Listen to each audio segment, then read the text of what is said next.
તો ભાવનગર જિલ્લા પોલીસ વડા નીતિશ પાંડેએ ફરજમાં બેદરકારી દાખવવા બદલ જિલ્લાના અલગ અલગ પોલીસ મથકના 7 કર્મચારીઓને સસ્પેન્ડ કર્યા છે। એક સાથે આટલા પોલીસ કર્મીઓને સસ્પેન્ડ કરવામાં આવતા પોલીસ બેડામાં ખળભળાટ મચી ગયો છે। સસ્પેન્ડ કરાયેલા કર્મચારીઓમાં હેડક્વાર્ટરના 2, નીલમબાગ પોલીસ મથકના 1, ખૂંટવડાના 1, 2 ક્યુઆરટીના પોલીસ કર્મચારીઓ અને એમટી વિભાગના 1 કર્મચારીનો સમાવેશ થાય છે। જિલ્લા પોલીસ વડાએ ફરજ પ્રત્યે બેદરકારી દાખવનાર કર્મચારીઓને સસ્પેન્ડ કરીને કાયદાનું પાલન કરાવવાની પ્રતિબદ્ધતા દર્શાવી છે।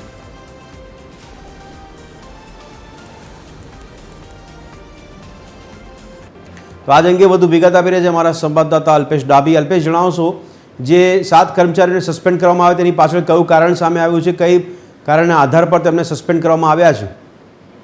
જી ભદ્રેશ, ચોક્કસથી જણાવી દઉં, વાત કરીએ તો ભાવનગર જિલ્લા પોલીસ વડા દ્વારા જે 7 પોલીસ કર્મીઓ છે તેને સસ્પેન્ડ કરવાના ઓર્ડર કરાયા છે। ખાસ વાત કરીએ તો ફરજમાં બેદરકારી બદલ જિલ્લા પોલીસ વડા દ્વારા જે કડક કાર્યવાહી તે હાથ ધરવામાં આવી છે। વાત કરીએ તો ભાવનગરમાં જે પ્રકારે કાયદો અને વ્યવસ્થાની સ્થિતિ છે તે નવા એસપી તરીકે નીતિશ પાંડેએ ચાર્જ સંભાળ્યા બાદ અનેક જગ્યાઓ પર જે અનિચ્છનીય ઘટનાઓ બનતી હતી તેના પર અંકુશ લાવવામાં આવ્યો હતો।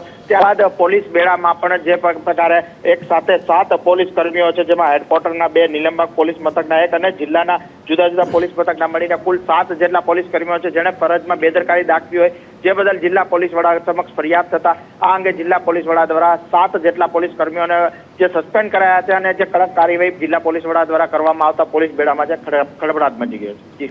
જી અલ્પેશ, ધન્યવાદ સમગ્ર માહિતી આપવા બદલ।